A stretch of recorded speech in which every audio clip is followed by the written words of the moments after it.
Ya, entonces, lo primero que vamos a ver es si tienen algunas consultas del trabajo. En teoría, el trabajo final, el avance 2, está planteado para hasta mañana, antes de la medianoche. ¿Ya? Si es que hubiera algún tema, ese momento, no sé,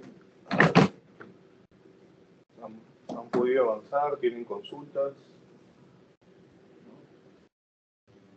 Si no fuera el caso, entonces lo que voy a hacer es voy a continuar con la teoría respecto a la norma, indicar un poco de teoría y que podría venir, digamos, en la PC2, y ya el día miércoles nos encontraríamos para su PC2. Y su PC2 la tengo 70% planteada, después de acá salgo y la termino. ¿Ya? Y vamos a ver eso. Entonces, según lo que hemos visto, para el avance 2 que entregan hasta mañana a la medianoche, debería ser todo el análisis dinámico modal espectral, solamente el modelo mejorado. ¿Ya? Ok, entonces veamos acá. Parece que no hay consultas. Asimismo, siguiendo con la línea del trabajo, recordar que la última semana es de sustentación, ¿sí? Es de sustentación. Ya estamos en semana 12. La semana 15 sería, no, esta es semana 12, 12, 13, 14, 15. Ya la semana 15 es la primera semana de diciembre, ¿sí? En ese sentido, recordar que toda la semana 15 es full sustentación, ¿ya? Específicamente, comenzamos el miércoles, que sería miércoles 3 de diciembre, razón por la cual la entrega como documento final del avance tiene que ser antes de la clase del miércoles 3. Por eso que está como entrega hasta el 3 de diciembre a las 18:59. ¿Qué va a pasar ese día? Vamos a entrar luego a la clase. Seguramente antes, no sé si la semana 14, el sábado de la semana 14, podemos hacer un sorteo de cuál va a ser el orden de los grupos para exponer. Y luego les voy a dar 20 minutos para exposición, más o menos, y luego 10 minutos para preguntas a cada grupo, ¿sí? Son 6 grupos, por lo cual entendería que en 3 horas o 3 horas y media se debería poder hacer. Teóricamente el miércoles se debería hacer todos los grupos, de tal forma que luego la última sesión de clases, que es el viernes 6 de diciembre, nos dedicamos bueno, ya un día antes me comprometí que subo nota, el 5, respecto al trabajo final, y el 6 les doy un feedback, y de repente hacemos algún problema más del examen final, ¿sí? Con lo cual, la semana 14 debería acabar con respecto al tema de las clases. Nos está faltando a nivel de parte práctica un problema y medio más, ¿sí? Está el tema de análisis dinámico modal, pero cuando es en 3D. Falta ese problema que es bastante típico y es bien sencillo. Eso lo explico en una clase de un sábado. Y hacer algún problema más de análisis estático, que ya lo conocen, pero igual análisis estático se suele tomar en el examen final. ¿Ya? El final es básicamente lo de la PC2, que es dinámico modal y dinámico modal espectral, más estático, y el modal tomarlo uno como si fuera en 3D. Eso es con respecto al examen final y con respecto a lo que ya viene. Entonces el miércoles traigan sus normas, el miércoles que es la PC, ya no adjunto a la práctica, ya no va a haber casi ninguna fórmula ni tabla. Entonces traigan su formulario, traigan su norma de 0.20, su norma de 0.30 y de acuerdo a eso resuelvan. Algunos 3 errores comunes que yo he visto respecto a otros ciclos, o donde suelen equivocarse. Uno, que no saben verificar bien irregularidades, tabla 8 y 9. Hemos hecho 2 clases o una clase y media sobre eso. Entonces, de todas maneras, en algunos de los ejercicios van a tener que hacerlo. El otro error común que logro ver, sobre todo en irregularidades, principalmente tiene que ser la de piso blando y la de masa. Buenos días. El otro error que veo es que el tema de la teoría, al ser 3 puntos, a veces lo desprecian, pero ustedes pueden equivocarse en el cálculo, ¿no? Es más, si se equivocan desde el inicio en el cálculo van a tener de repente la mitad del puntaje o un poco más, quién sabe. Entonces, estudien también esa parte de teoría, revisen Lo que yo hago cuando planteo es reviso de los últimos ciclos qué es lo que he planteado, más o menos de ahí saco un 70%, 60%, y de repente una pregunta de las tres, porque son tres preguntas de un punto cada una, la planteo un poco más innovadora, podría ser, ¿no? O hasta de repente puedo tomar los tres de ahí. Y el tercer punto es que la PC2, yo les he dicho que va a ser un nivel similar al del ciclo pasado, no voy a aumentar el nivel, ¿sí? Por lo cual esperaría que aprovechen, pero la PC2 de por sí es un poco larga, así que tienen que tener una estrategia para resolver. De repente no ir con la idea, bueno, si han estudiado todo, sí, sería ideal que acaben todo, pero vean qué problema, a ver, tienen un problema de 8, 9 puntos y 3 puntos. El de 8 y 9, antes otros ciclos eran 6 y 11, o sea, había una disparidad. En este caso es más o menos el mismo puntaje. En ese sentido, vean cuánto le demora un problema antes, cuánto le demora resolver determinados problemas. Y en el caso de análisis modal, ya les he dicho que tienen que tener, como viene de tres masas, tres pisos, entonces tienen que tener despejada la determinante y para hallar los modos de forma, tanto el x1i y el x2i. Si eso ya lo tienen con fórmulas despejadas en función de MK, y es más, han hecho problemas pasados como para ver que les salgan casi lo mismo, entonces yo entendería que ese es el problema que tienen que resolver de todo, por más que sea un poco largo y tener sus 8 puntos, ¿no? Y el de 9 puntos, que es el dinámico modal espectral, van a tomar un poco más tiempo en verificar irregularidades, en coeficientes sísmicos y demás, pero de repente hay algunos puntos, o sea, no es que todos los problemas sean, hago el punto 1, luego esos datos para el 2, hay algunos puntos que se pueden hacer aparte. Entonces, comenzar a ver y leer y sumar puntajes, ¿sí? Tienen que tener una estrategia. La PC2 de sismo, desde que lo enseño en el 2017, algunos ciclos sí, otros no, dependiendo de la universidad, siempre ha sido un poco más larga, ¿sí? que otras evaluaciones. Comparado con la PC1, comparado incluso con el examen parcial. Entonces, tengan una estrategia para desarrollo para sumar un buen puntaje. Tengan a la mano su formulario, que yo siempre les recomiendo. A ver, ustedes pueden traer, si quieren, sus apuntes, pero sin resolución de problemas. Pero en vez de tener tantas hojas, yo siempre les sugiero tener sus fórmulas apuntadas en una hoja 4 para tenerlas directamente. Si bien es cierto, no pueden resolver problemas, pero eso no implica que pueden anotar fórmulas, ¿no? Pueden anotar fórmulas y tengan su norma E030 y E020. Es más, incluso hasta si quieren, si son, dependiendo de cómo lo tienen o varias hojas, pueden tener pestañas, ¿no? Ustedes ya saben de qué tablas van a tener. Van a sacar el Z, van a sacar el U, el S, el TP, el TL. Entonces pueden ponerle pestaña y directamente ya de ahí ver, pues, ¿no? Correctamente. Eso, ahí van a ahorrar bastante tiempo. Yo les voy a poner, como siempre les pongo en cualquier evaluación, el reloj adelante y son 150 minutos, recuerden, 2 horas y media todas las evaluaciones de sismo. Así que en función de eso se va a hacer. Por ahí que les puedo dar 10 minutos más, puede ser, pero ya no mucho más, ¿sí? Entonces, estudien bien para el miércoles. No sé si tengan alguna consulta sobre la PC o sobre el avance que mañana van a entregar. ¿No? ¿Está claro? Ya, entonces continuamos con el tema de la clase. Estamos viendo el tema de la norma.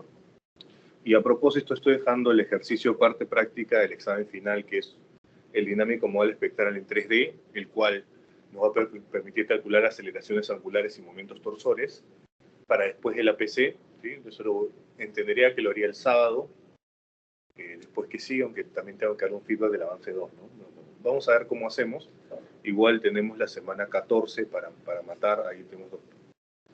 Entonces, es probable, por cómo se está dando, como les he dado hasta mañana para entregar, entonces el feedback del trabajo se los debería dar, creo que yo, el sábado para que directamente lo tengan. Entonces, la siguiente semana abrimos trabajos, abro 1 o 2 trabajos, les doy feedback y ya dejaríamos para el día, la semana 14, el miércoles y sábado, hacer problemas de examen final. ¿Sí? Y ya la semana 15 sería sustentación. Entonces, eso es. Buenos días.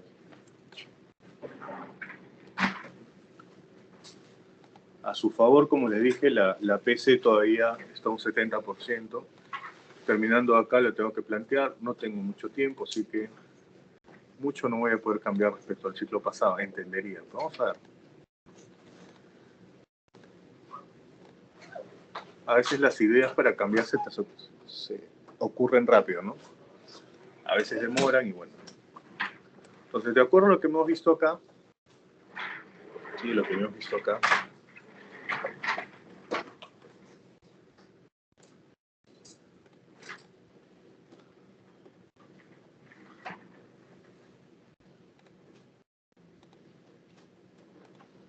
de acuerdo a lo que hemos visto, habían comentarios, había la norma, tenemos comentarios que complementan la norma en base a cierta teoría y a ver ciertas aclaraciones, es importante que lo vean.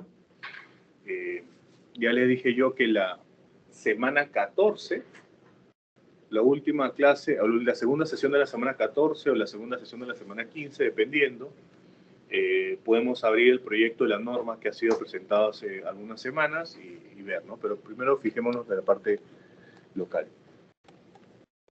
Entonces, acá nos habíamos quedado en sistemas estructurales. La clase pasada les hablé sobre, específicamente sobre esto que es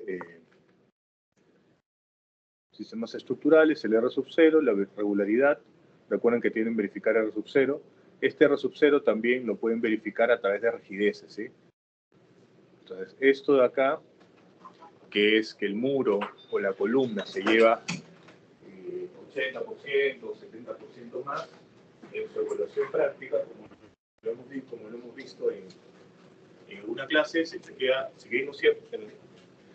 bien per se es en la cortante basal, cuánto se llevan en la cortante del primer piso para muros y columnas, pero también se puede chequear de forma proporcional a rigidez, ¿sí? Eso es porque existe diafragma rígido y el diafragma rígido hace que las fuerzas se distribuyan en función de las rigideces. Por eso es proporcional. Okay. Y hablamos de muro de utilidad limitada, le hablamos también de, creo que nos habíamos quedado en esta parte de irregularidades, la parte final que no se permite sistemas de transferencia, ¿sí? Acá está. Ya, listo. Entonces veamos lo que compete a lo último, ¿sí? Sistemas de aislamientos o el sistema de aislamiento sísmico, eso es la E031, que ya es norma desde el 2020, creo, 2020, 19 o 20. Ahí, si es que van a ser aisladores, ahí está la norma, que está basada principalmente en la norma chilena y el FEMA. Y hay que ver ahorita unos capítulos respecto al análisis estructural, capítulo 4. Está armado de acuerdo a la norma, ¿no? Si ustedes van al capítulo 4 de la norma, es justamente el capítulo de análisis estructural, que ahí tenemos en vista. Entonces, dice lo siguiente. Fíjense, hasta ahorita, dice así. Para estructuras regulares, el total de la fuerza sísmica actúa independiente en dos direcciones ortogonales predominantes en X y Y. Quiere decir, en resumen, que yo hago sismo en X, sismo en Y de forma independiente y para la dirección más desfavorable, o bueno, considero que actúa de forma independiente en cada uno, ¿no? Analizo de forma independiente sismo en X y sismo en Y. ¿Qué es lo que estamos haciendo? Y eso se llama análisis sísmico unidireccional, ¿no? Que es el único que vamos a hacer en el curso, pero igual les indico cuándo podemos hacer el bidireccional. Esto es de forma independiente.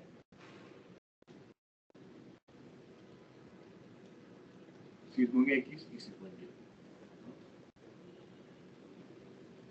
Asimismo, para estructuras regulares, la acción ocurre en la dirección que resulte más favorable. Me explico. Si yo tengo una estructura completamente regular, hago sismo en X y sismo en Y.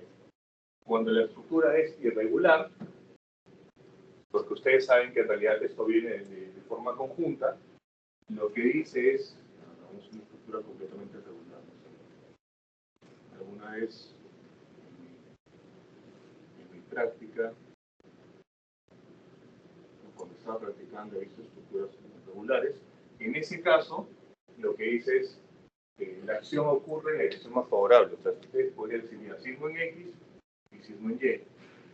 Pero, y eso ya viene a través de la literatura, así como ustedes recuerdan lo de círculo de Mohs y la definición.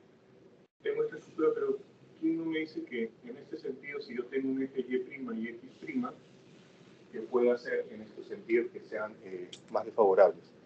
Quiere decir que se puede rotar los ejes y considerar en una dirección.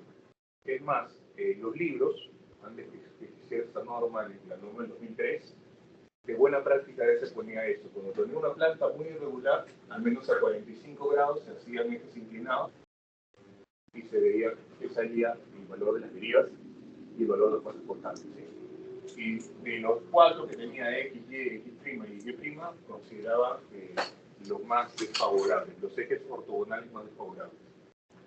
Entonces, esto es algo que se indica, sobre todo para estructuras irregulares, se entiende más que todo que se acentúa para cuando tiene una irregularidad en planta, pero no es exclusivo, lo deja de forma general un poco más a criterio del ingeniero.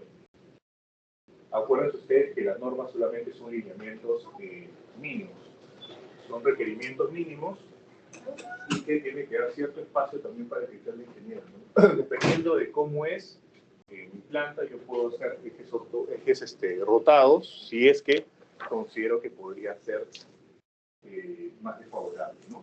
Generalmente ya los libros en ese entonces decían 45 grados, o tomo uno a 30 grados, otro a 60 grados y volviendo en función de lo que salga. Pero igual sigue siendo análisis unidireccional porque estoy considerando que el signo en X, en X', en Y' es de forma independiente. A este punto les explico el otro que es análisis bidireccional. La norma no obliga a esto, pero seguramente conforme más adelante se vaya viendo cómo introducir esto de forma más simple, se puede hacer análisis bidireccional. Bidireccional significa que voy a tomar signo en X y signo en Y de forma conjunta, ¿ya? Eso generalmente lo hacemos en tesis para explorar algunas irregularidades o cuando estamos haciendo lo que se llama ángulo de incidencia, ¿sí? Me explico. Yo tengo una estructura, ¿no? Un edificio, y por ejemplo acá en una ciudad X ocurre el epicentro, ¿no?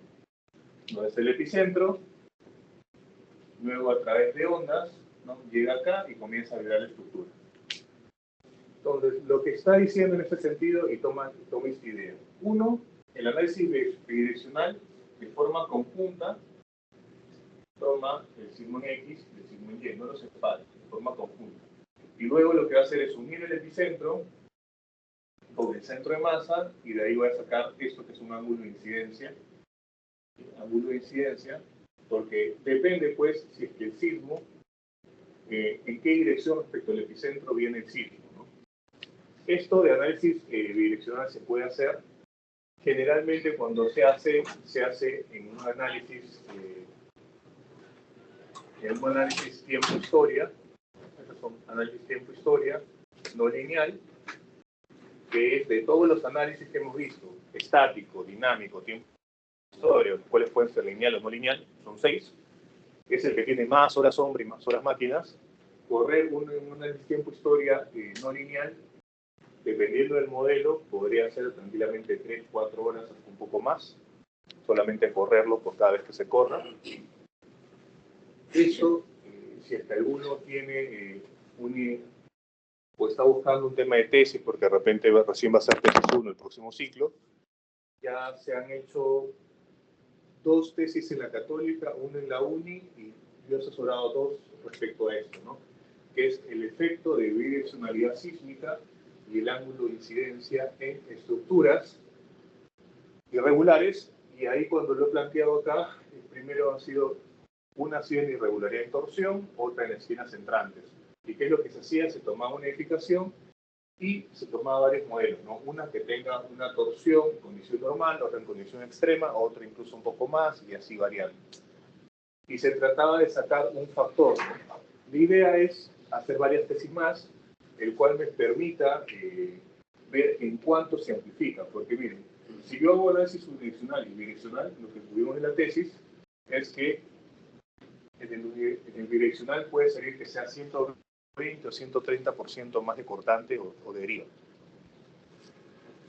podría ser que estamos nosotros subestimando el tema del análisis al hacerlo de forma independiente y unidireccional.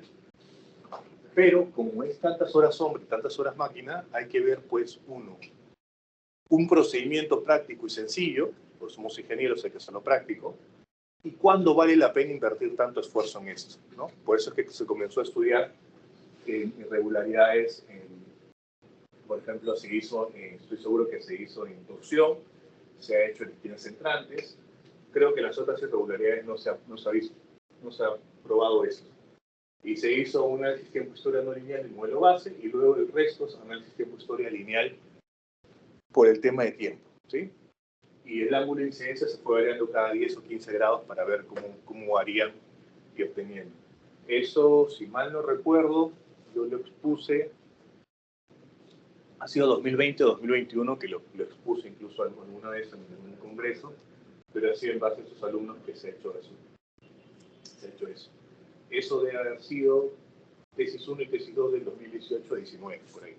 Ya hace algún tiempo, pero sigue más sobre esto, sobre todo hay un profesor también de la Católica que es el doctor Fernández Dávila, que también enseña sismo, que digamos que esa es la tesis que él ha asesorado, pero él ha asesorado en la UNI, porque él asesorado también en la UNI.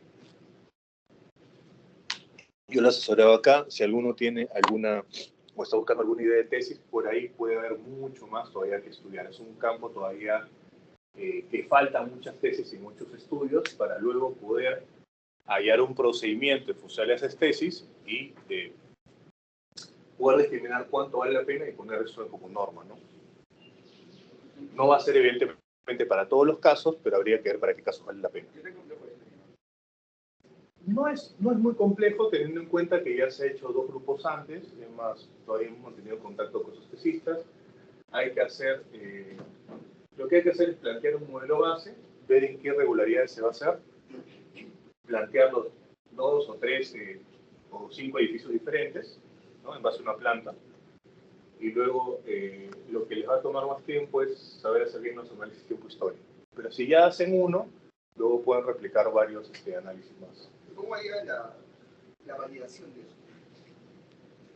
Ya, la validación, a ver, lo que harías primero es primero, todo parte del modelo base es un análisis dinámico, lineal como estamos haciendo en el curso, ves que sea menor que 7 entre 1000, que cumple el tema, y luego haces un análisis tiempo-historia no lineal del modelo base. Y en ese sentido, lo que tienes que hacer es validar. Al primero tienes que tomar bien tus acelerogramas. Entonces hay que ver de qué acelerograma estamos hablando. Generalmente 66, 70, 74, el 2001 de Atico y el 2007 de Pisco. Con esos registros hay que hacer una convergencia de frecuencias, que eso generalmente se hace con el SysmoMatch, entre otros programas. Una vez que se tiene eso, se hace análisis tiempo-historia no lineal. Hay que sustentar bien por qué estamos aplicando por qué no el dinámico o el estático no lineal, porque generalmente los jurados van a preguntar eso en las elecciones. Y una vez que haces uno bien y te validamos esto, ya lo que haces es los demás análisis, varías los ángulos y vas obteniendo esto, y de los demás edificios también con más irregularidades. Habría que ver cómo plantearlo en función de las otras 2 tesis para que sea un plus al estudio. No es una tesis netamente, si quieren, a nivel de cálculo, ¿no? No es nada experimental, porque, bueno, en la universidad no tenemos laboratorio de estructuras, solamente laboratorio de mecánica de materiales, con lo cual mi planteamiento y de algunos profesores, y tiene sentido, es solamente hacerlo a nivel de cálculos y basarnos de repente en algunos datos experimentales de otras tesis, ¿sí? Porque hacer ensayos en estructuras, en laboratorio de estructuras es caro, no es como en mecánica de suelos que incluso puedes irte a un laboratorio X y validarlo, ¿no? Que puede ser de 2.000, 3.000 soles, por decir algo. En estructuras no, generalmente requiere un auspicio y eso muchas veces demora, ¿no? Requiere un auspicio de una empresa, de Unicom o demás, y generalmente eso demora, ¿ya? ya es un tema de la universidad, ¿no? O sea, la universidad, creo que ustedes lo saben, es abierto público, está a la venta desde hace algunos años atrás. Y con eso seguramente no... Por eso es que no estoy invirtiendo algunas cosas, pero es un tema de inversión, ¿no? Ojalá que los nuevos dueños inviertan en laboratorios futuras. Las comparaciones son odiosas, pero bueno, yo también, como dije, en el 2022 enseñé en la de Lima y ellos tienen menos de 7 años en el mercado y ya tienen su laboratorio. Pero es porque ellos lo han visto así desde inicio. Entonces, la ventaja, por ejemplo, ahí es que en cada curso, desde dinámica, porque lo he visto desde dinámica, porque de hecho ahí el primer ciclo, lo único que se abrió fue dinámica y me dieron en su momento, la primera y última vez que dicté dinámica, ¿sí? Desde ahí hicimos análisis con vibraciones en laboratorio. O sea, quiere decir que por política, en todos los cursos, al menos una clase o un par de clases van al laboratorio, tienen que hacer un ensayo, ¿ya? Eso, quieras o no, le arma honesto porque cuando ustedes tienen laboratorio, aparte de, para poder sustituir el laboratorio, tienen que hacer algunos trabajos para empresas, pero digamos que el 70 o el 80% de su tiempo tiene que ser justamente tesis de laboratorio justificado.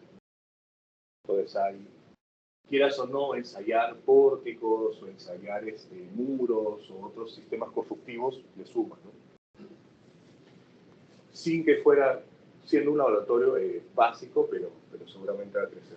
Entonces, si ustedes toman una tesis, podría ser un tema, y la otra es si toman una tesis de estructuras, que sea netamente, mi recomendación es que sea netamente a nivel de cálculo. Lo experimental, no, porque se van a entrampar ahí. Ya he visto algunas veces que han, de forma, en papel, el papel aguanta todo, ¿no? Con otros asesores que de repente son nuevos, porque ahora han cambiado los profesores. De los profesores que yo entré en el 2017, quedan pocos en realidad, ¿ya? Pero ahora son un poco más nuevos, y algunos incluso llegan con más ímpetu, o incluso un poco más jóvenes, pero ya me ha tocado a mí también, la primera vez que yo dicté tesis, creer que podían abarcar un poco más de lo que se puede, ¿no? No por capacidad, sino por temas de herramientas, ¿no? Si ustedes le dicen, ya, vamos a hacer una tesis sobre un hospital, bacán. Si tienes acceso a los planos, bacán. Si no, vas a quedarte entrampado solicitando, por más que envíes como membrete de la universidad, planos a determinadas instituciones. Lo ideal es que ya lo tengas, o que al menos te bases en un estudio que haya hecho algún levantamiento de ese hospital. Si es que no. O sea, ese es el tema de planos. El tema también de experimentos. En el papel lo puedo poner, bueno, tienes que hacer este experimento, el otro. Aún sigo viendo algunas tesis pocas que son así.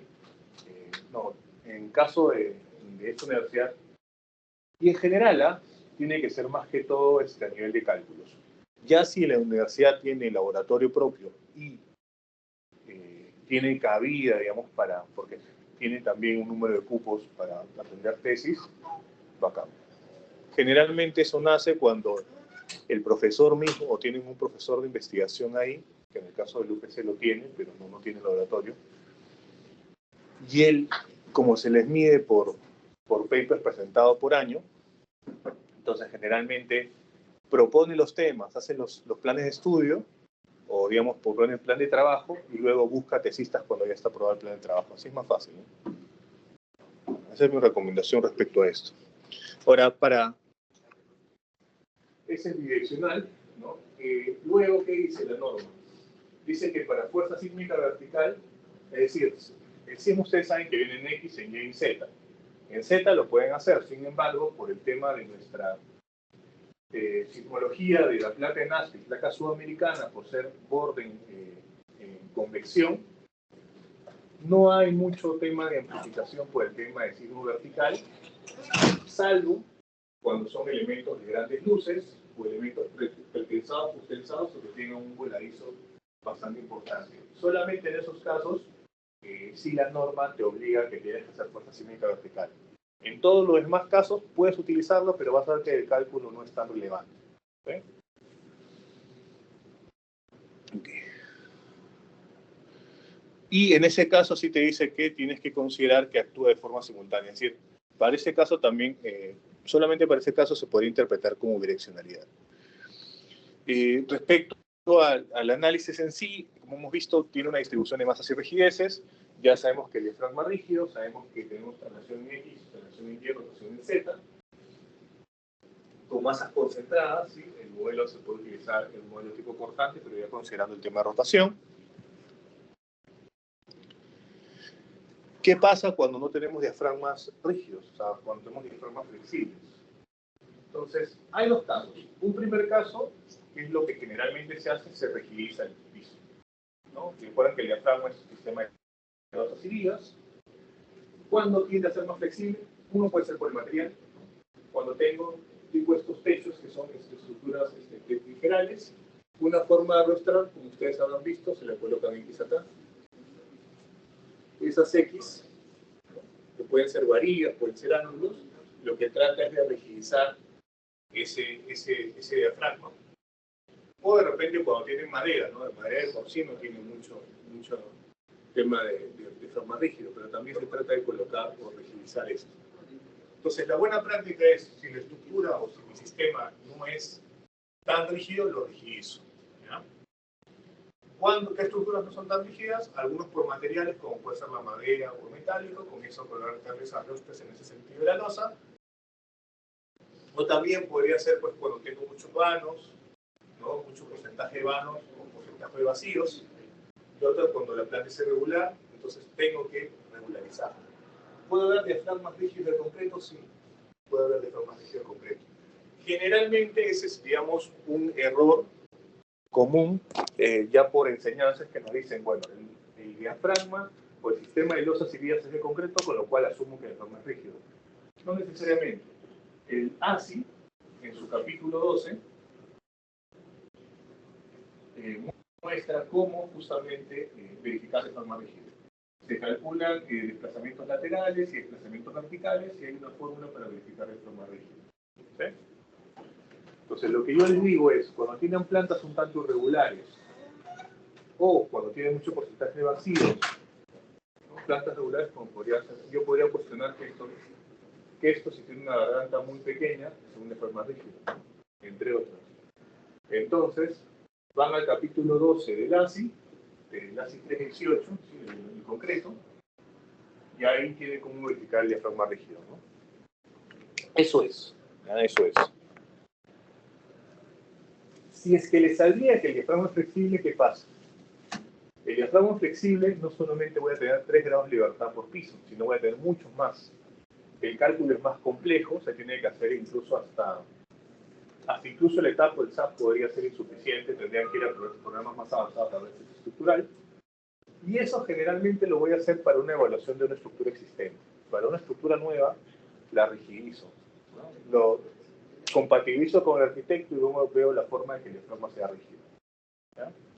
Cuando el diafragma es rígido, recuerden que tengo 3 grados de libertad por piso y las fuerzas laterales son proporcionales a la rigidez.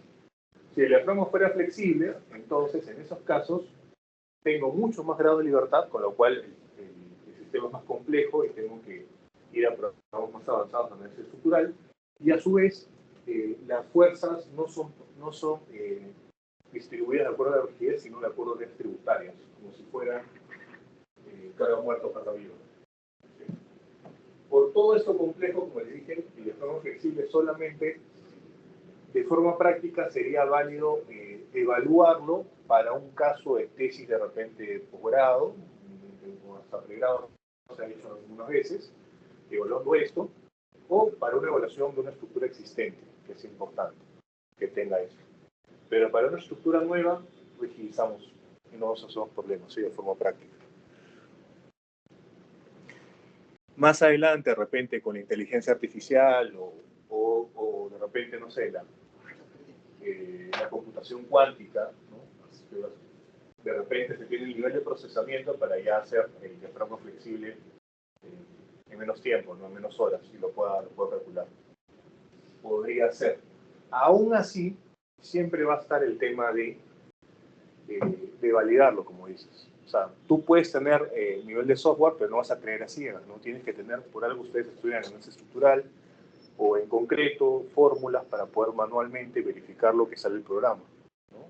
Porque el TAPS y el SAP pueden darte un a 0, pero no necesariamente es el óptimo. Entonces, por más que se pase con la computación cuántica y demás a hacer diagramas flexibles, o incluso análisis bidireccionales ya en minutos, siempre va a estar el tema de validarlo manualmente, ¿no? Entonces, ahí va a haber una brecha. Respecto al peso, lo hemos hablado, el artículo 28 o 26, creo que era 26, categoría A, B, sabemos que es el 50%, categoría C es el 25%, categoría C es el 80%.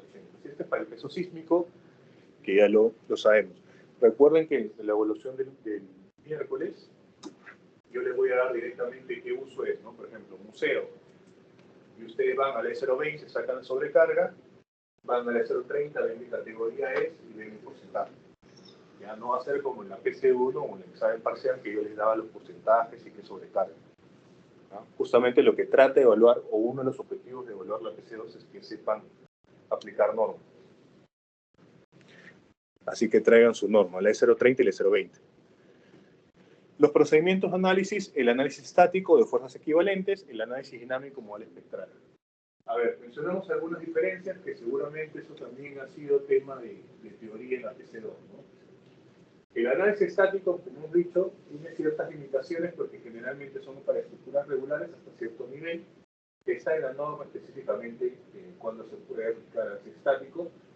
Era un procedimiento antes del tema incluso de software o el tema de la computación, en el cual dio un problema dinámico, que es el caso de fuerzas sísmicas, el cual tiene magnitudes o direcciones diferentes según el tiempo con el que está dando el sismo. En determinado momento el sismo trata de mover hacia allá, y luego hacia este lado o hacia el otro o hacia los otros lados, pero es una aproximación estática de fuerzas.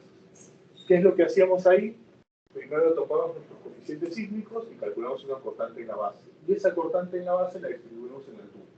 Luego, por análisis tridimensional, calculamos derivas correspondientes. Entonces, es un procedimiento generalmente acotado para estructuras regulares de pocos niveles. Toma en cuenta la fuerza cortante, la distribuye en altura, ¿sí? Pero no toma en cuenta algunas propiedades de vibración básicas, como el comportamiento dinámico. En cambio, el análisis dinámico modal espectral, como dice su nombre, modal porque toma los modos de vibración. Hace el análisis modal, toma los modos de vibración, los periodos, las frecuencias de cada modo, los porcentajes de masas efectivas, y en función de eso, por cada modo puede calcular aceleración, velocidad, desplazamiento, fuerza cortante, por cada uno de los modos. Y luego se puede combinar, como sabemos, a través del SRS, el CQC o el ABS, ¿no? Asimismo, ¿qué toma? Toma el espectro. Acá ya, en el análisis dinámico, yo no tomo una constante basal subcentrada por el peso, sino lo que tomo es un espectro, que es subcentrada por la gravedad. Y en ese espectro, lo comparo para cada análisis modal, seleccionaré qué modos son significativos, para no hacer por todos los modos, ¿no? Solamente los que sean significativos, que son al menos 3, y los que suman 90% de la masa efectiva para cada dirección, y completaré el análisis dinámico para obtener tanto aceleraciones, velocidades, fuerzas correspondientes. Como son totalmente diferentes a los enfoques dinámicos y estáticos, es probable que siempre le hacer una constante estática diferente a la constante basal estática con el dinámico, como hemos dicho. Generalmente la constante basal en dinámico sale menor que el estático.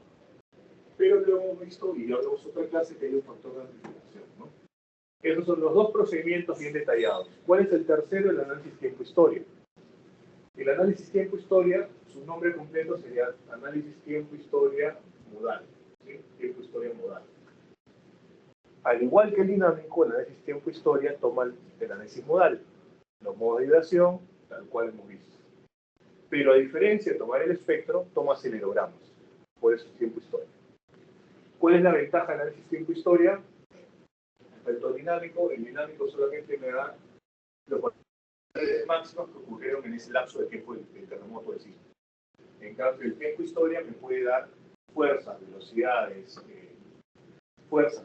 aceleraciones, desplazamientos en cada tiempo. ¿Sí? En cada tiempo.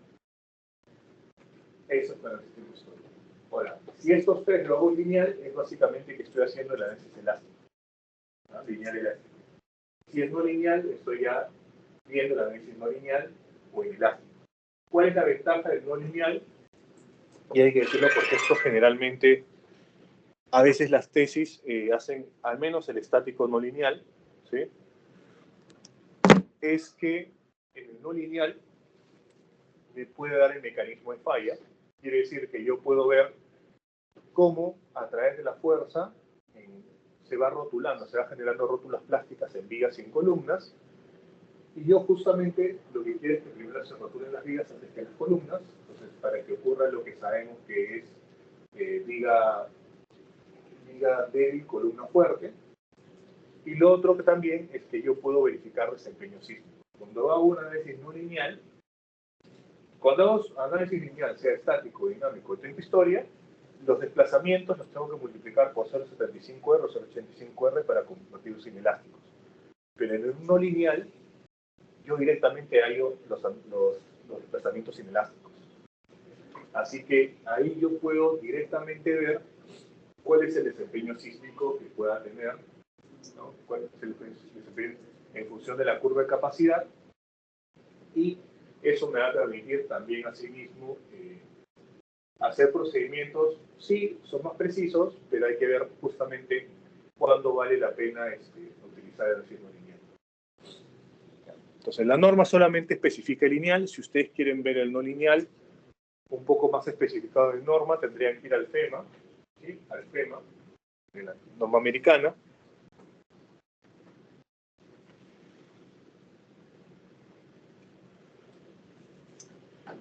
Sabemos que, y acá está hablando de generalidades de análisis estático, las fuerzas están aplicadas al centro de masa. Por eso es que ustedes en su trabajo han calculado primero el centro de masa, ¿no? Y han calculado la ubicación del centro de masa para poder aplicar las fuerzas ahí. Y sabemos que a través de una reducción, fuerzas reducidas, porque lo dividimos entre R, se calcula la constante basante sobre como sub entre R por el peso. Antes que existiera este sub sobre R, lo que hacían, estoy hablando de mis profesores o el profesor de mi profesor, que obviamente en clase me lo habrán contado, ¿no? Antes, en las computadoras, lo que hacían, estamos hablando de los años 70, cuando utilizan profesores, lo que hacían es algunas tarjetas se programaban y se metían a las computadoras, y en esos casos los procedimientos manuales no tenían Z, ni U, ni CZ, sino se tomaba un porcentaje del peso. Si se dan cuenta, su central al final de ser un porcentaje, no sé, 6, 20%. Entonces, las normas o los reglamentos, en este caso de 73 a 73, decían, bueno, por buena práctica considera, no sé, 30% del peso, o un porcentaje del peso del edificio. O sea, siempre ha sido o ha estado relacionado a un porcentaje del peso. La excentricidad accidental que tenemos, ¿no? Y acá, digamos, lo nuevo que ustedes pueden tomar es los momentos torsores, ¿no? Cuando veamos la semana y después la TC2, porque tenemos que ver dos problemas. Uno de análisis dinámico modal en 3D y el otro de análisis estático, para hacerles recordar, porque el análisis estático se ve en el examen final. Entonces, sabemos la constante, sin bien la altura que no sabemos, y esto es algo novedoso que creo que no lo había mencionado en su momento, lo dejo justamente en el examen final, es que se pueden hallar momentos torsores. Los momentos torsores serán las fuerzas por sus excentricidades. Entonces se puede calcular el momento torsor por piso. Es la fuerza en cada piso por la excentricidad en ese piso. ¿Ya? Esos son los momentos torsores que se pueden hallar. Periodo fundamental de vibración, lo hemos visto, y esto ya lo expliqué, si bien es cierto, en la TC1 antes del examen final, para que puedan avanzar el trabajo. H entre CT, sabemos que es 35, 45, 60, dependiendo si es pórtico con un núcleo o muros iguales. Y esto de acá, por ejemplo, es algo que en su momento, ¿no? Que H entre CT, la ventaja es que tengo que calcular la altura y luego el CT en función del sistema estructural. Esta es una fórmula más con mejor estimación respecto al periodo que el H entre CT. No es tan usada porque vamos a ver los términos, ¿no? Pero es 2pi entre raíz de, y estos son los pesos, ¿no? Los pesos en cada nivel. Y esta es la fuerza en cada nivel, y estos son los desplazamientos. Como depende de los desplazamientos, y ustedes antes de hacer el cálculo necesitan estimar un periodo para ir a un C, generalmente no utilizamos esta fórmula porque no he calculado ni hecho los desplazamientos, así que estoy iniciando mi cálculo, ¿no? Pero sería una mejor estimación. De hecho, mejor estimación incluso que esta es lo que hacemos en análisis modal, ¿no? Lo que les he enseñado que el mayor UX y el mayor UI, los que tienen mayor porcentaje de masas efectivas, son los que tienen el periodo en X y el periodo en Y. Pero igual está en la norma, esto se hace a través del método de Rayleigh. El método de Rayleigh es un método que considera también modelo tipo cortante, en función del modelo tipo cortante, que puede calcular una aproximación respecto al periodo. ¿Y cómo es la fuerza sísmica vertical? Hemos visto en la anterior diapositiva que podemos considerar el sismo en Z, pero eso generalmente cuando tienen grandes volados, o cuando es pretensado, postensado, o grandes luces, ¿no?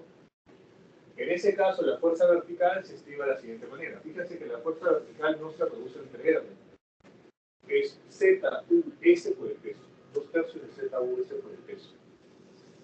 Z, el factor Z que conocemos, el factor de uso, el S del suelo y el peso. Y 2/3 de eso se coloca, y eso es para elementos que son horizontales de grandes luces. Cuando hablamos de grandes luces, estamos hablando de, diría yo, en la práctica 9 metros en adelante, ¿sí?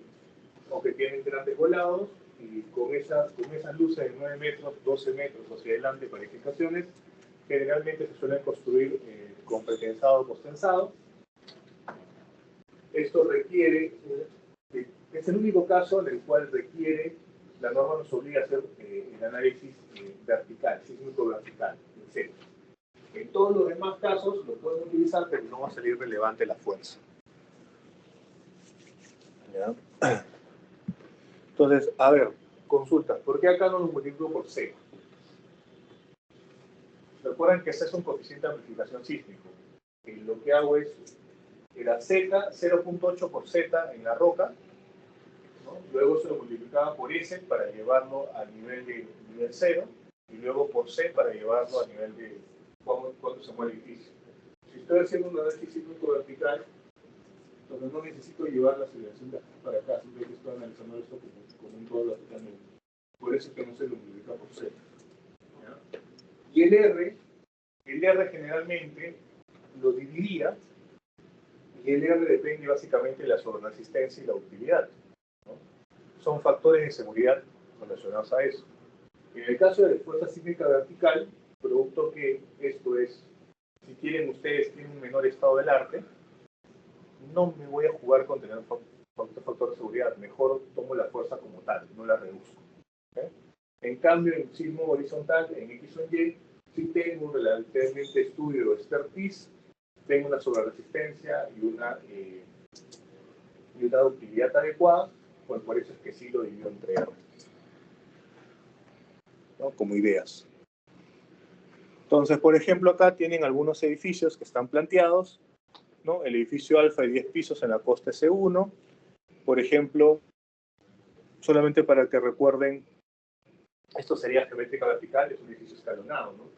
Entonces, si yo veo acá, ¿no? Tiene todos estos niveles hasta acá, de acá hasta acá, es 38 metros, y en los dos últimos niveles se redujo a 21.4. 21.4 entre 38 sale mayor que 1.3, o 38 entre 21.4 sale mayor que 1.3, con lo cual sería irregularidad geométrica vertical, el día es 0.9.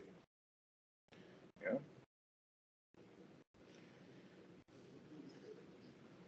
O de repente tienen también otra verificación de irregularidades. En este caso, como hemos ya visto en clase, es que la irregularidad torsional calcula para sismo en X y para sismo en Y cuáles son los periodos y las heridas máximas, los promedios, y el máximo de promedio en este caso está saliendo que es menos que 1.5, pero mayor que 1.2, con lo cual tiene irregularidad torsional en condición normal. ¿Okay? Fíjense, pues, ese nivel de planta, pues, ¿no? De hecho, los arquitectos nos ponen a prueba con la creatividad, ¿no? Pero, como siempre, les trato de recomendar, ¿no? Claro, la arquitectura es lo que va a vender seguramente al cliente final, pero el tema de que sea estructuralmente adecuado ya es como que un requisito que debería tener. Con lo cual, hasta cierto punto, ¿no? O sea, yo puedo ser creativo o innovar en mi solución hasta cierto punto, ¿sí? En lo cual el software me permita y yo tengo un método pseudo-manual para poder validarlo, ¿no? Porque el papel aguanta todo. Hasta cierto punto, con lo que yo pueda adecuadamente dormir tranquilo, tomando en cuenta que tengo 5 o 7 años de responsabilidad legal, que seguramente si ocurre un terremoto, seguramente lo primero que harán es aumentar eso, ¿no? Porque como todos van a tener en mente lo que pasó y que no van a ser responsables si va a haber muchos daños, seguramente lo siguiente que harán en las normas será cambiarlo a 15, 20 años y luego otra vez que ocurra silencio sísmico se reducirá, ¿no? Pero fíjense acá, ¿no? Eso es una planta de concreto, habría que ver si son losas macizas, generalmente son losas aligeradas, entendería por lo que está presentando en este caso el ingeniero Alejandro Muñoz, que tiene su empresa de Prisma. Por ejemplo, decir esto de facto, que esto es diafragma rígido, habría que verificarlo, ¿no? Por el capítulo 12, ¿no? Porque miren el nivel de vanos que tiene, la forma que tiene. O sea, acá nomás tiene suficientes vanos como para tratar de abrirse ciertos bloques, ¿no? O sea, y eso lo sabemos y vamos a nivel cuantitativo, a nivel cualitativo, ¿no? Hay que probar. Y hay que tomar en cuenta también que, un momento, que el tema de irregularidades es algo que se ha detectado, o sea, son lecciones de sismos pasados o de terremotos pasados, ¿ya? Pero que a nivel cuantitativo puede ir mejorando, ¿no? De hecho, el tema torsional, con lo que yo aprendí en 2003, era otra forma de verificar. Se verificaba en vez del promedio, se verificaba con la deriva del centro de masa, ¿ya?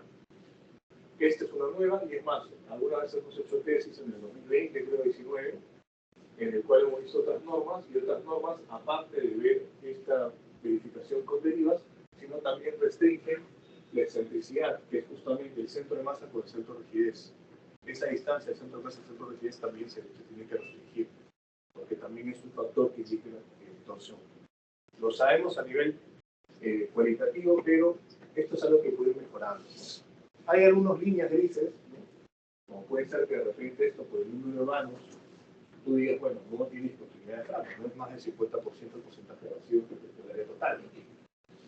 Pero por la forma de distribución habría que verificar el capítulo 12, o en su defecto, si es una línea gris, podría considerarle irregularidad por diafragma por criterio, porque está en esa línea gris, y del cálculo, ¿no? Para que tenga un factor de castigo. Ya esas son líneas grises que ustedes tienen que descifrar, digamos, según su caso particular, ¿no? Sí. Está bien la fórmula, y ¿por qué a la izquierda lo multiplica por 0.0055 y a la derecha por 0.0035? Ya, no cambia. 50% de la deriva permisible.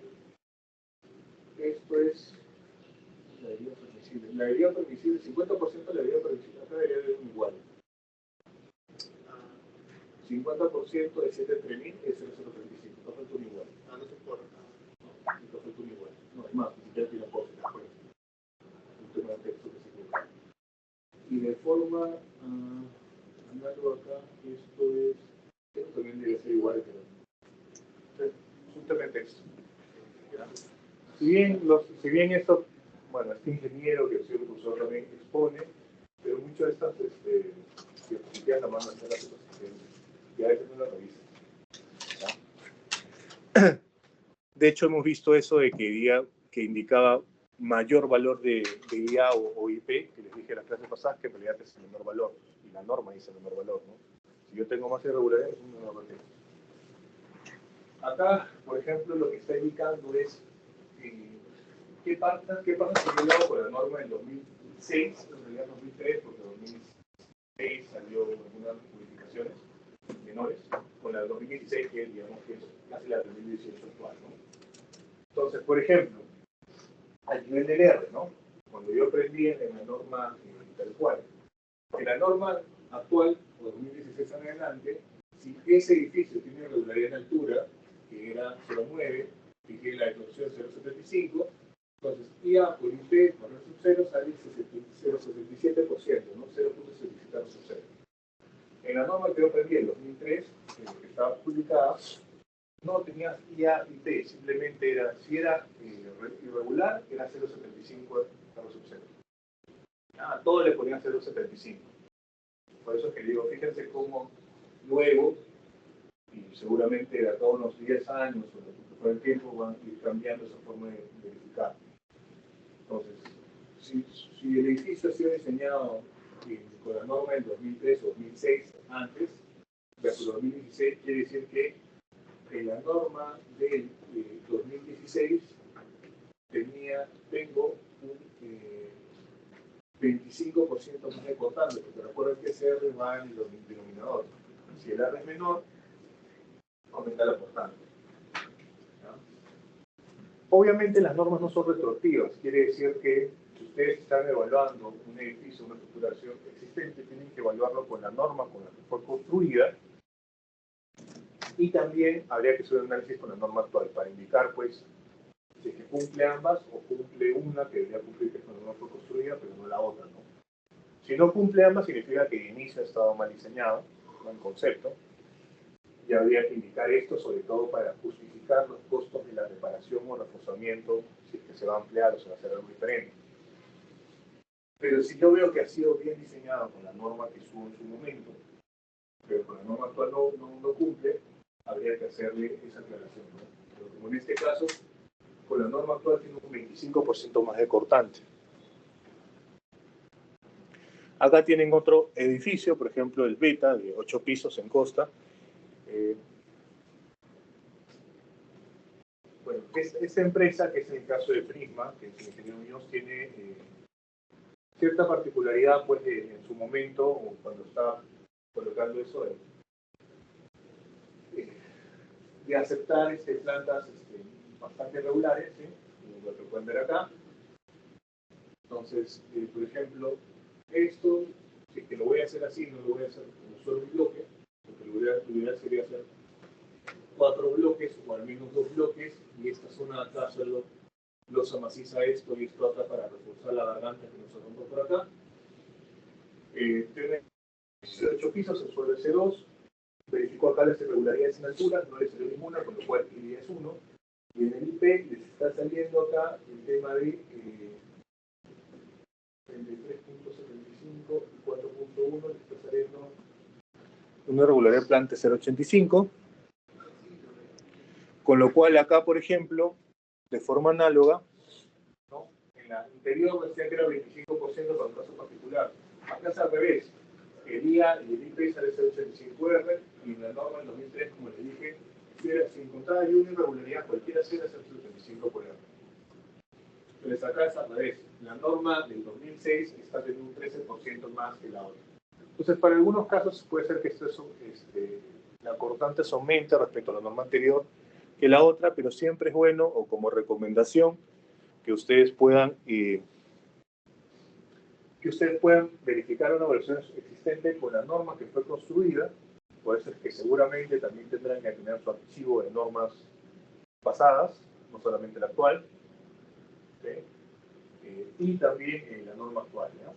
Para que puedan justificar si es que ha sido bien diseñada desde antes o en su defecto con el cambio de la norma no. Es más, acá está con la 2003, la del 97, que les puedo decir que era un poco antes, que me enseñaron el curso así, ¿no? Pero no es que iba a trabajar con él. Alguna vez también lo he visto, lo he revisado. Del 97 al 2003 el cambio fue incluso más abrupto, porque antes, en el 97 o antes, no se chequeaba de giro. Era otro enfoque, era un enfoque de fuerzas.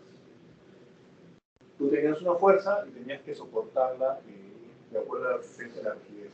No se chequeaba de giros. Por eso es que tienen algunas edificaciones hechas, por ejemplo, en los 90, que han sido bien diseñadas y de repente están sobredimensionadas, o en otro caso que por no haber chequeado derivas le falta rigidez. El tema del control de derivas es de la norma del 2013 hacia adelante, pero no es tan antiguo. Eso es el enfoque de desplazamientos. Antes el enfoque era de fuerzas. O sea, lo que ustedes Lo que si yo tomo a alguien de estática o mecánica y le trato de explicar sismo, lo que me va a decir, ¿no? Que resista. Antes era solamente resistencia. De la 2013 hacia adelante estamos hablando de chequear derivas, de verificar ductilidad también, sobre resistencia.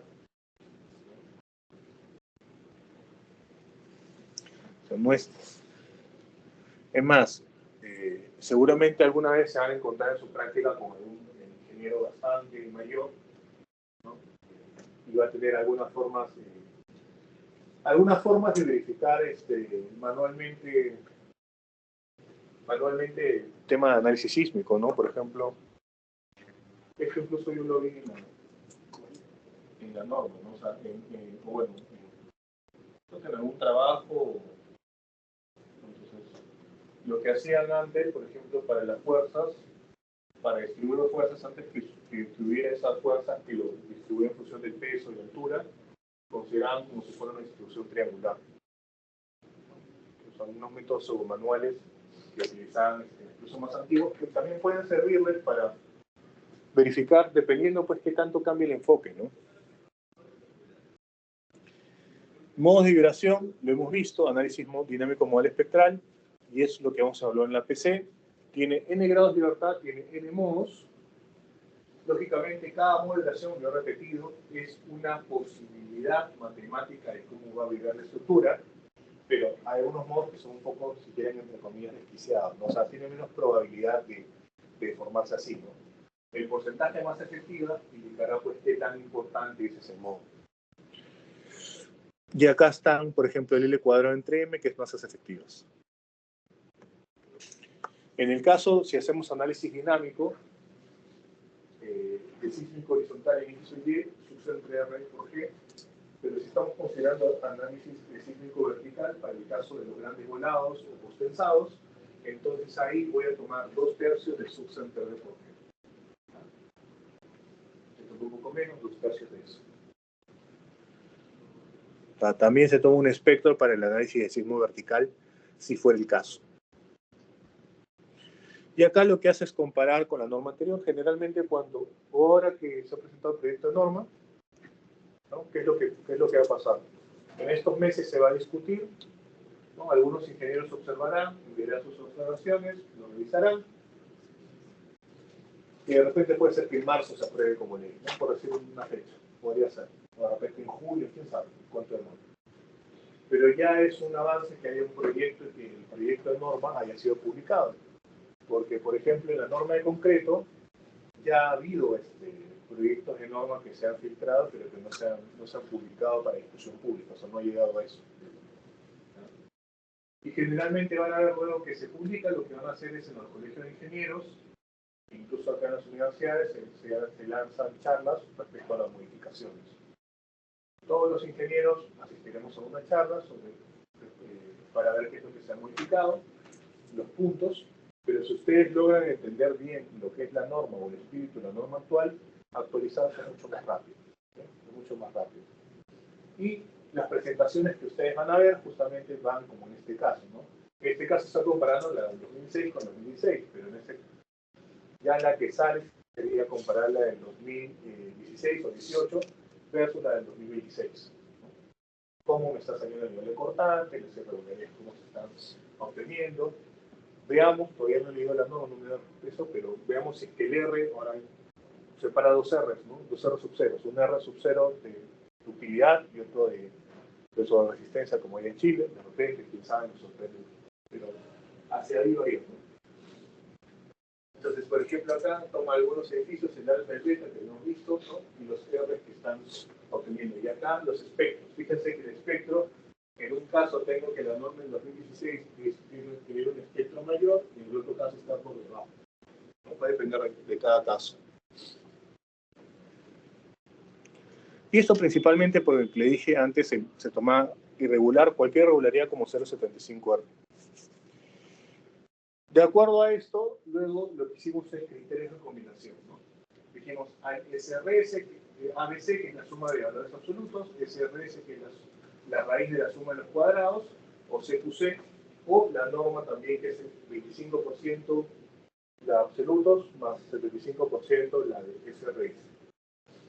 Entonces, una vez que yo por cada modo calculo fuerzas, aceleraciones, velocidades, luego yo puedo combinar nuevamente y obtener la respuesta final. A este punto mencionarles, si es que mañana, que es la entrega antes de la medianoche del su avance 2, tienen alguna consulta. ¿Sí? ¿Tú sí? ¿Alguno más? Ya. Entonces, ya. Voy a dar espacio luego para la consulta, ¿ya? Me falta poco. El CQC, que por defecto es el que viene de TAPS, es eso, la norma, en evaluaciones escritas. Si es que me refiero a la norma, me refiero a esto: 25% la suma absolutos, 75% la suma cuadrada. Como le dije, la TC la tengo un 70% planteada. Después de esto tengo que terminar de plantearla para mandarla a imprimir.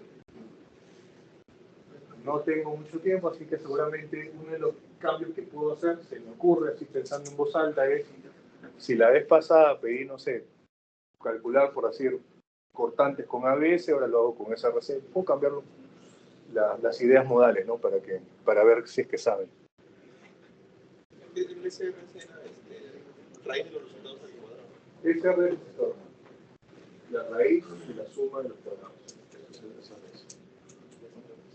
Que está con las siglas en inglés, que es square, sum y demás.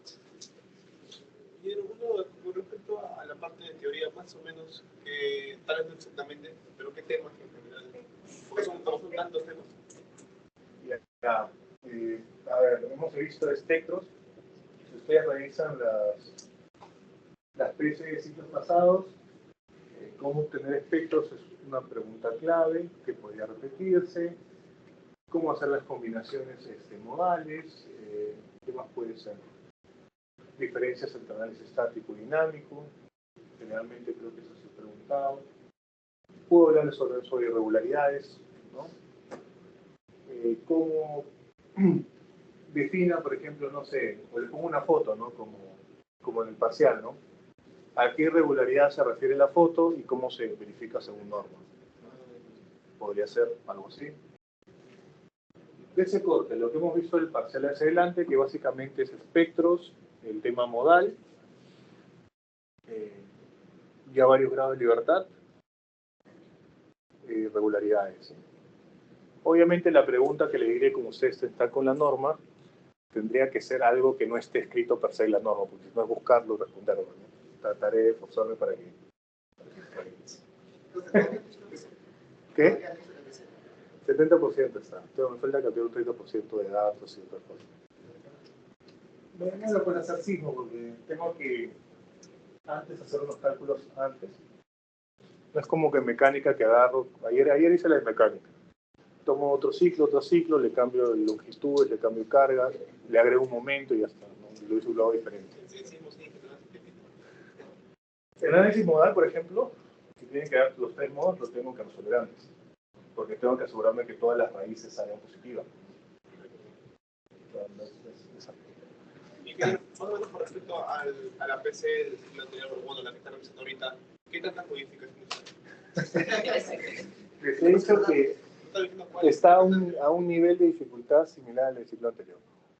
Ya les he dicho que no voy a poner mucho más difícil, porque sé que el grupo en sí, o por lo que entiendo, por lo general, el buen porcentaje de asistencia, creo que llegan a entender en promedio de la mayoría, pese a que tienen algunos errores de cálculo, mejor que el ciclo pasado. Entonces, le voy a poner un nivel de dificultad similar. No mucho, no más difícil que eso. ¿Y los mismos temas que salen en la...? Son los mismos temas, solamente que el puntaje ha variado, ¿no?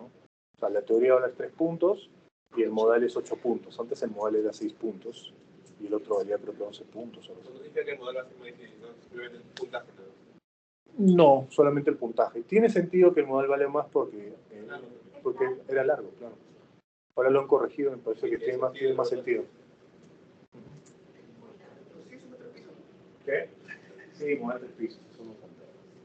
Ya tengan ya su determinante en función de sus fórmulas de KM y sus formas de modo X1, X2. 3 pisos. Verifíquenlo con uno el ciclo pasado o otro ciclo y que les hagan los valores.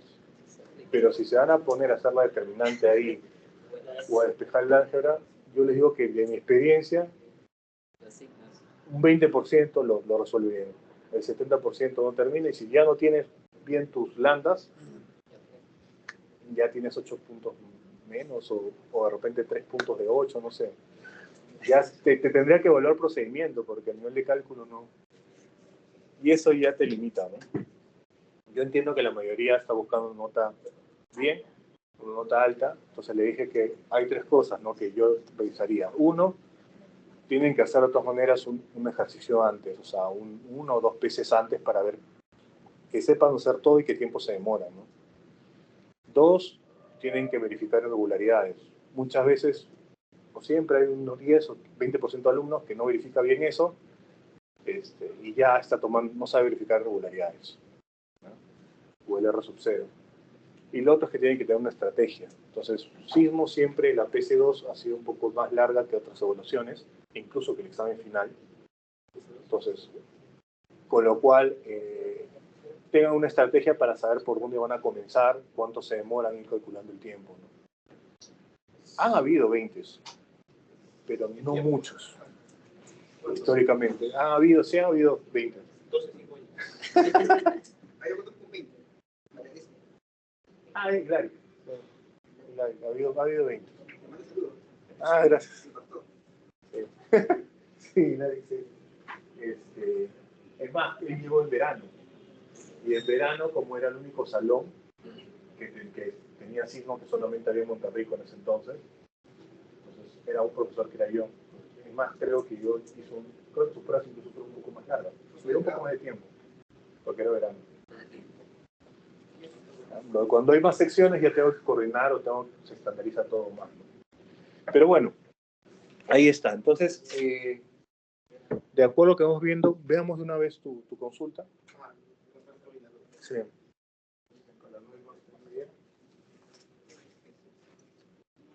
Entonces, el miércoles nos vemos para la TC2. Luego, el sábado de la siguiente semana, hacemos el feedback de su trabajo, lo que entreguen mañana. Las 2 horas que empleamos para hacer un feedback. Y la semana 14, las 2 sesiones, hacemos problemas de examen final. ¿Ya? La semana 15 ya ustedes son las estrellas acá exponiendo. ¿Pero de cuántos puntos sale de expo? 6, claro. Profe, ¿3 por asistencia y 3 por responder? Profe, ¿y eso el examen de concreto también? Sí, concreto está, porque hoy día lo tomo. Hoy día lo tomo. ¿Qué hora, no? Los sábados vengo a esta hora y vengo de 5 a 7.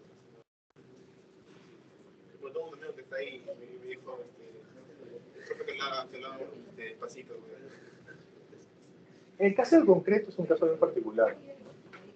Por la forma de evaluar y los porcentajes, y también que está estandarizado, o sea, como que en sí, de alguna manera, lo que yo siento, ¿no?, que ciclo a ciclo tiene una buena variación, en algunos casos, ¿no?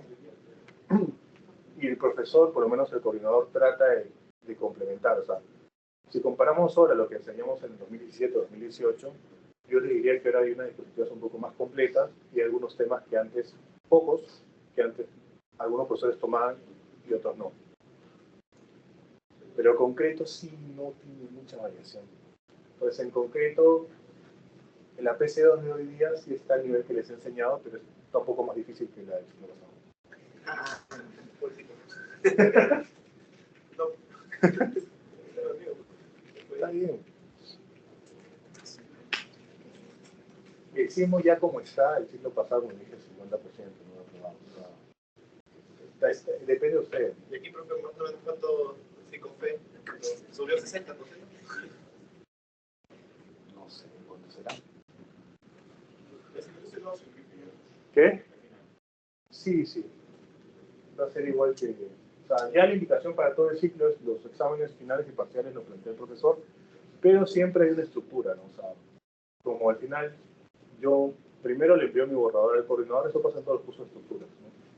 Me aprueba mi borrador o me dice cambia tal cosa para que adecuase que esté la estructura y luego lo mando a imprimir. Eso también indica que si yo comparo con otro profesor puede ser un poco más difícil y el otro más fácil porque puede preguntar lo mismo, pero la dificultad puede variar un poquito, ¿no? La idea es que no tanto, ¿no? Yo me acuerdo que una vez usted en una clase nos mostró una posible propuesta del despeje de la ecuación de los lambda, ¿no? Yo digo, verifíquenlo. Ah, ya, Pero claro. no qué posición estaba. Ya.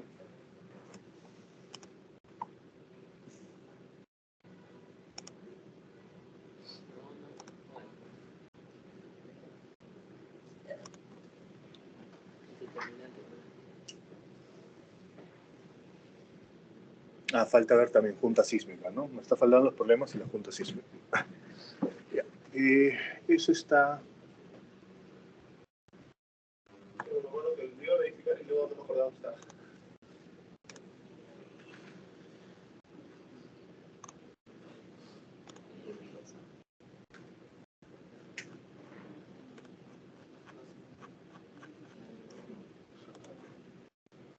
Debe ser ese taller, entonces.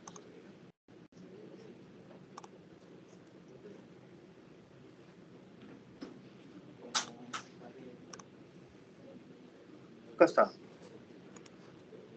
Taller del 28 de abril del 2023. Entonces, acá el método Jacobi o el Power Method, ¿sí? Son métodos básicamente iterativos, para ir adelante de forma iterativa.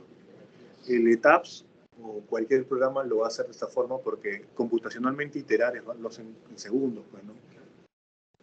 Ahora, a nivel de forma escrita, por eso es que le ponemos máximo 3 grados de libertad, 3 masas, ¿no? Alguna vez algún profesor ha visto 4, pero 3, como no me ha exigido a mí, lo voy a dejar en 3. Acá está. Sí.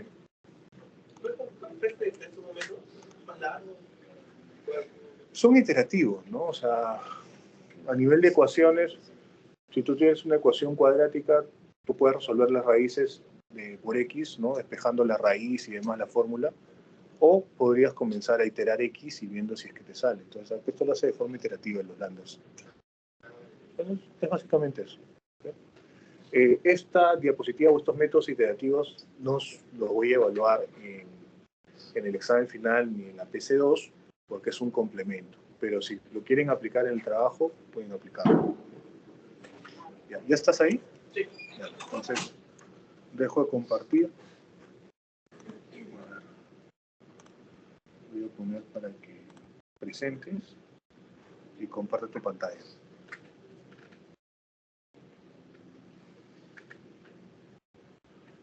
Resolvemos la consulta, pasamos lista y ya terminan su trabajo. Mientras van terminando su trabajo final que van a presentar hasta mañana a medianoche, yo termino su PC.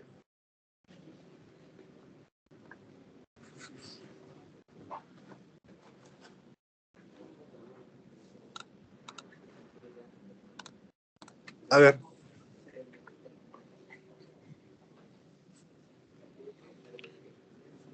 Ahí lo veo, a ver, dime. No, que nada, la duda es saber qué más falta, porque hemos hallado desplazamientos, aceleraciones, ¿verdad? Ya. Cuando está de modo 9 al 1, con los respectivos periodos y los no, también que no se cumple, ¿no? El CRX, y si no cumple su tipo, ¿no? Poner un mínimo valor que cumpla. Ajá, un C que cumple 011. ¿No? Como no cumple, ya se colocó la ecuación para que el mínimo cumpla ese valor, el nuevo C. Ok. Entonces, que nada es cuando calculamos ¿Y no te cumplió para el modo 1, dices? A ver. ¿Para el modo 1 te cumplió? A ver, anda.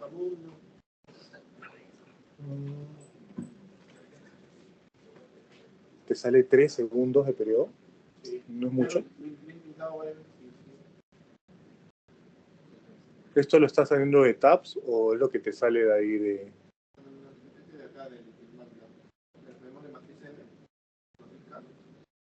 3 segundos es bastante, o sea, solamente para que veas el número de pisos por 008, más o menos como una estimación de... Si tienes 3 pisos, la mayoría debería estar más o menos entre 0.20 o 0.30, 35 segundos. Claro. 3 segundos, Es un periodo que si me sale de tab sería porque de repente está mal conectado a alguna vía o columna y está bailando solo. Entonces lo primero que te observo es eso, ¿no? Su periodo es muy grande, ¿no? Por eso, 0,08 o 0,0 o 0,1 por el número de piso, ¿no? Y esos son, por ejemplo, algunos valores que ahora son utilizados en ingenieros un poco más antiguos, ¿no? Decían 0,01 por el número de pisos cuando tengo una estructura de pórticos y cuando es dual o de números estructurales 0,08 por el número de pisos.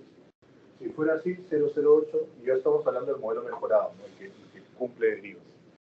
Sería 0,0.8 por 3, 0,24. Como es un rango, te diría que entre 0,20 y 0,35 segundos más o menos. La mayoría debería estar ahí su periodo.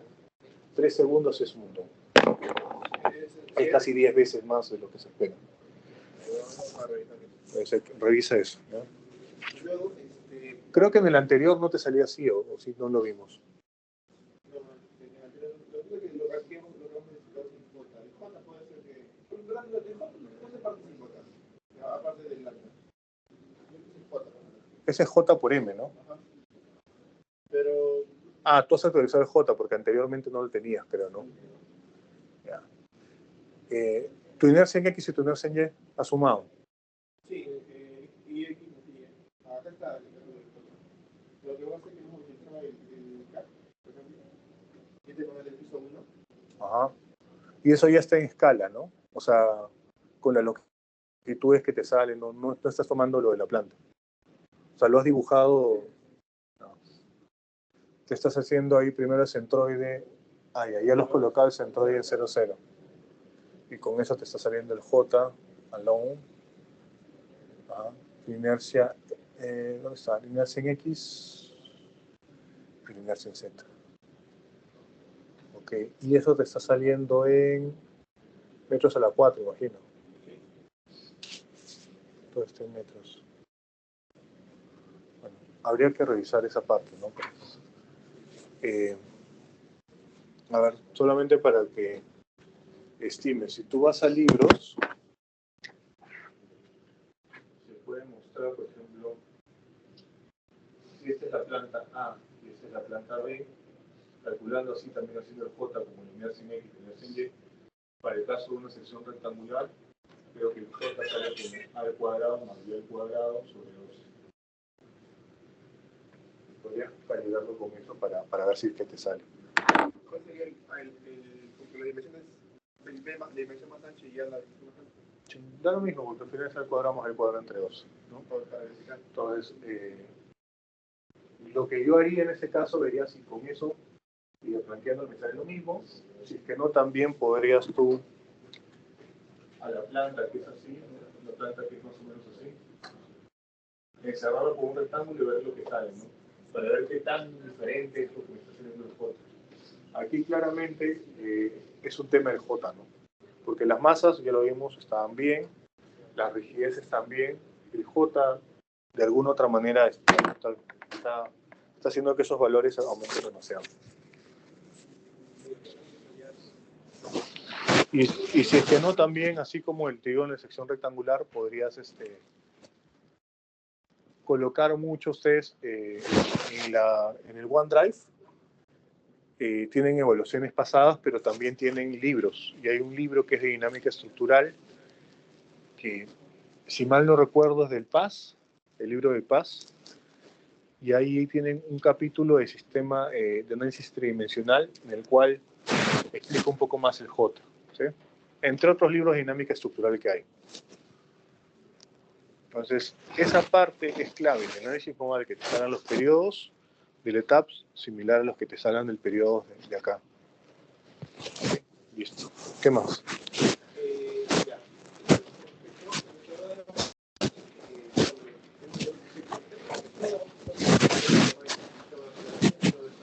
Ya. Luego hallamos lo que es la aceleración X y Y por nivel, nivel 1, nivel 2, nivel 3. Ajá. Los desplazamientos absolutos elásticos, de diversos niveles. Los desplazamientos relativos elásticos, cada uno con la combinación, y bueno, acá están las derivas.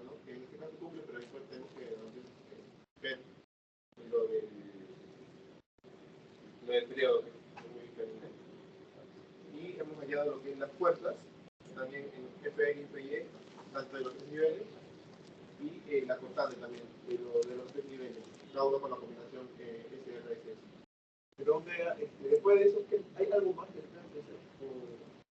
Porque hay una parte que Factor de amplificación de cortante basal dinámica.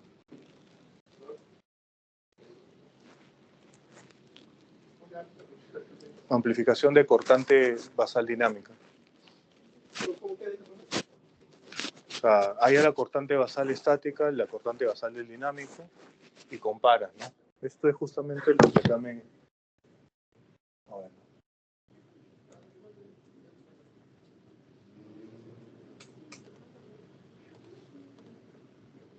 Esto acá. Calcular el FM. Ajá, calcular el F. Eso es. Sale menor a 1, es que no hay ningún cambio, y sale mayor a F a 1. Una conversión nada más, ¿no? O tienes que cambiar tu... Lo haces para sigma X y para sigma Y. Sí, por separado. Si es que, como tú dices, si es que sale menor a 1, no necesita factor de amplificación, lo cual igual que el F es 1. Si es que sale mayor a 1, entonces que sí requiere, y ese factor de amplificación lo tienes que tomar en cuenta en tus combinaciones últimas, porque al final recuerda que también hay que verificar por resistencia. Las columnas, te piden diseño de columnas, creo, fíjate bien en la rúbrica. Pero para la entrega final. ¿Sí? Luego hay una parte que dice ¿Verificaste R sub 0? Sí. Sí. ¿Verificaste regularidades? También. Sí, el resto también. Entonces, ¿has hecho ese análisis modal? Sí, regularidades de planta que están todos verificados. Y también está lo ¿Qué que... regularidades te sale en tu trabajo? En la de altura, por ejemplo, nos sale irregular de piso blando, pero no llega a extremo. ¿Ya? Luego en planta nos sale el de, ¿cuál sería? El de sistema no paralelo y también esquina entrante. Pero, entonces nos salen las irregularidades 0.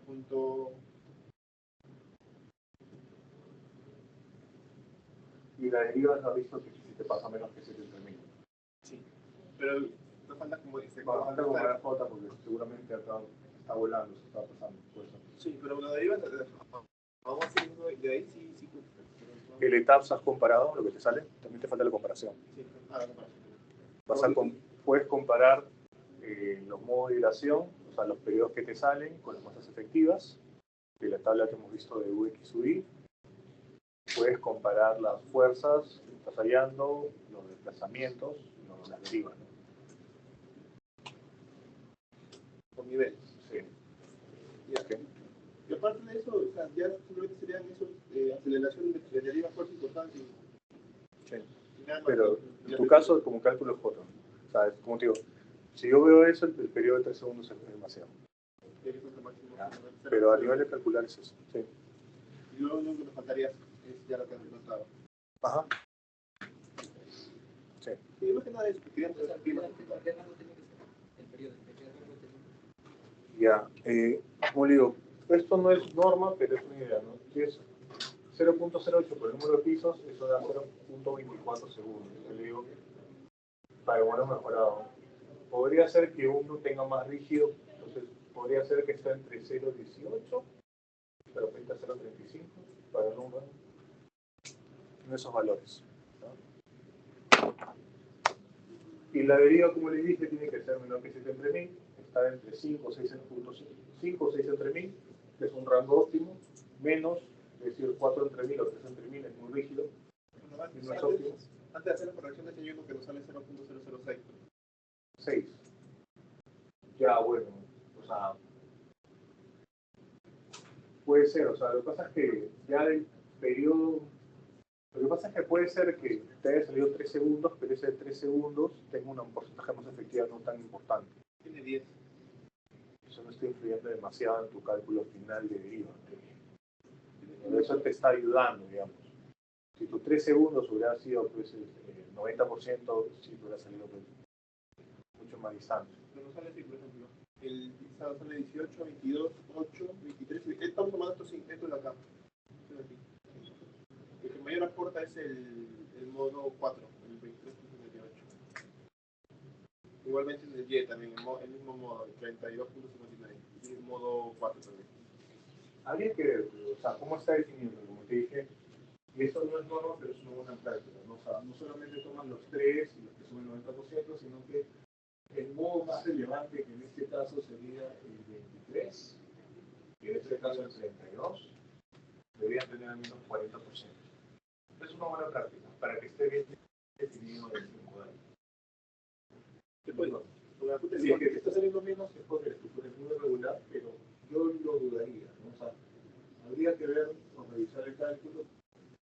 Yo sé que esto ya te sería 100 porcentajes por más que antes se vean las cosas.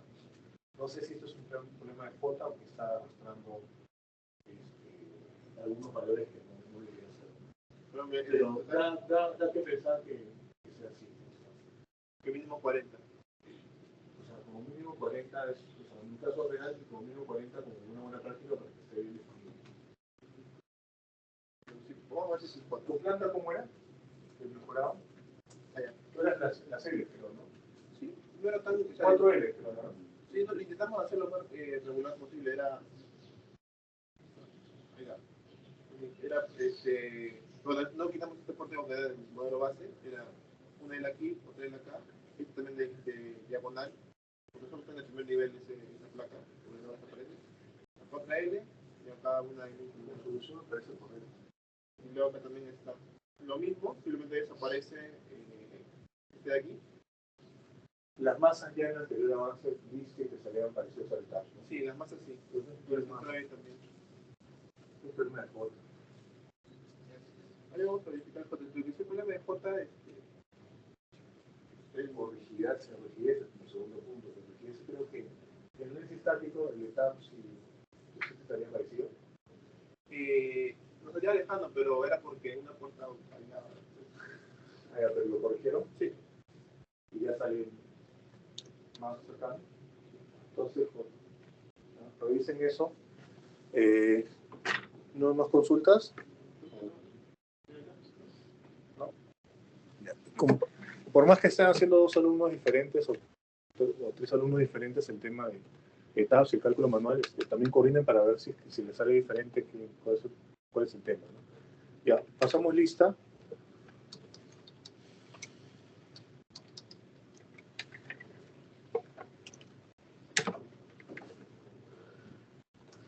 Esto le dije a su delegado. ¿Riojas ha venido? No, creo que no, ¿no? Ya. Esto se generó en cualquier curso que lleguen conmigo, ¿sí? Yo sé que a veces para el avance final se retiran gente de su grupo, ¿no? O de repente no están trabajando. Miren, yo no tengo, ya en los demás cursos, ya yo sé que generalmente no lo dejan cambiarse y demás.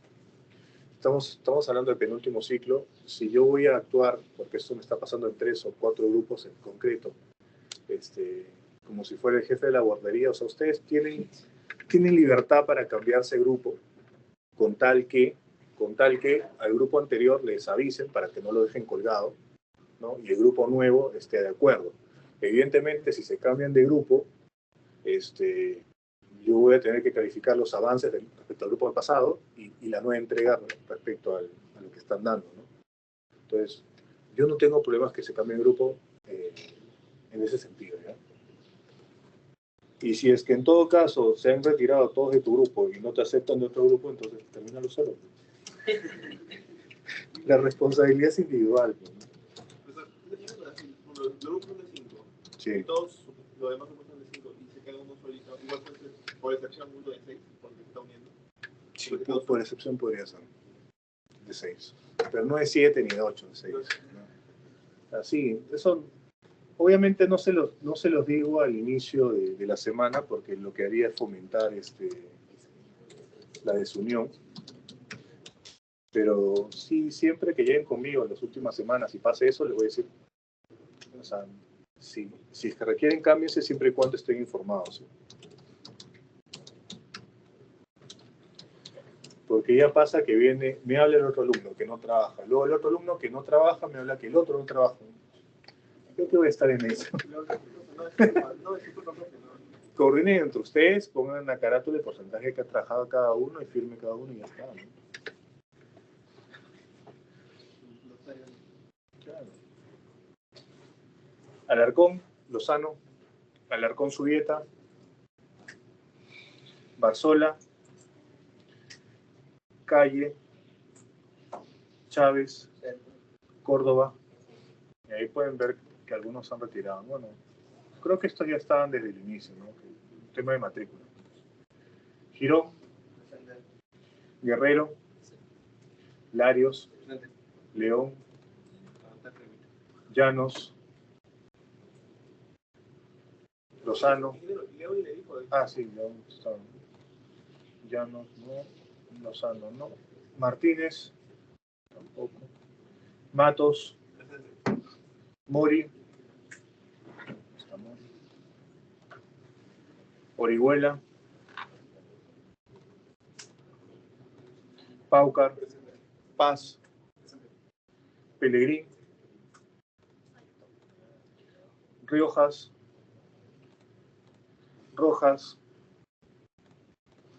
Romaní, Salazar,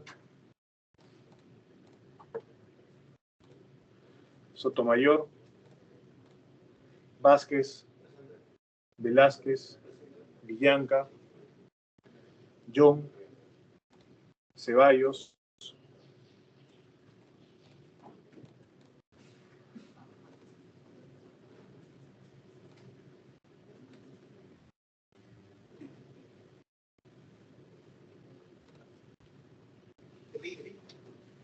a ver, Profesor, Rojas me acaba de escribir diciendo de que está súper mal. que me envíe un correo, ¿ya? Que me envíe un correo y le hago la corrección de asistencia en función a lo que diga. A ver.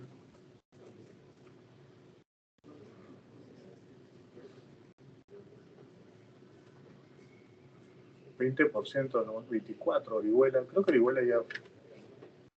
Uno más y fue, ¿no? Pero dice que sí está conectado en el aula virtual. ¿Quién? Rojas. Ya, ahorita lo. Velázquez también 24. ¿Rojas o Riojas? Rojas. Ya.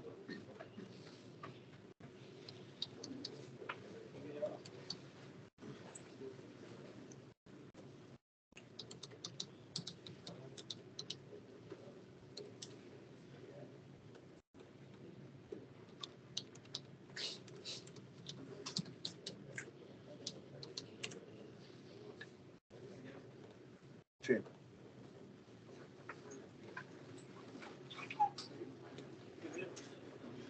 Mi cuota es el 27. Rojas, ¿verdad? Sí. Gracias. Ya está. Fórmula que me dijo, sale menos a la cuarta. Sí, nos quedamos hasta acá, gracias. Después. Ah, bien. El A es simplemente metros, y B también metros. Revisa bien si es a la 4, si es a la 4 o a la 4. Porque tiene sentido lo que dice de longitud para que salga a la 4. Claro, porque A es en metros, B es en metros. Sí, está bien. Entonces, pero no va a salir. No, revisa bien si es a la 4 o a la 4. Eso no lo tengo ahorita en mente. Esto es la cuarta porque me sale 77 el 4. Con cada fórmula le das 77.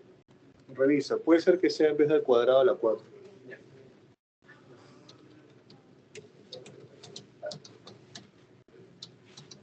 Pero la B sí son solo las longitudes, más de la planta. Sí.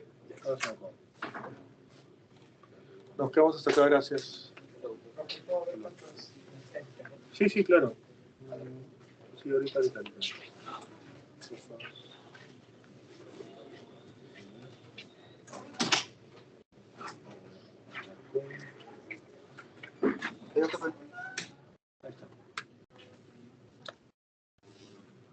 Puede ser que haya sido más, lo que pasa es que de repente o lo ha justificado porque ha faltado, o Es que estoy enfermo yo. o de repente, no sé, esa clase me olvidé tomar asistencia y cochera para todos. A cero. ¿Ya? Los tomando un saludo. Ah, gracias. Ahora sí, hola. A chao, dos cachorros. Chao, nos vemos, cuídate. Claro, pero más puntual.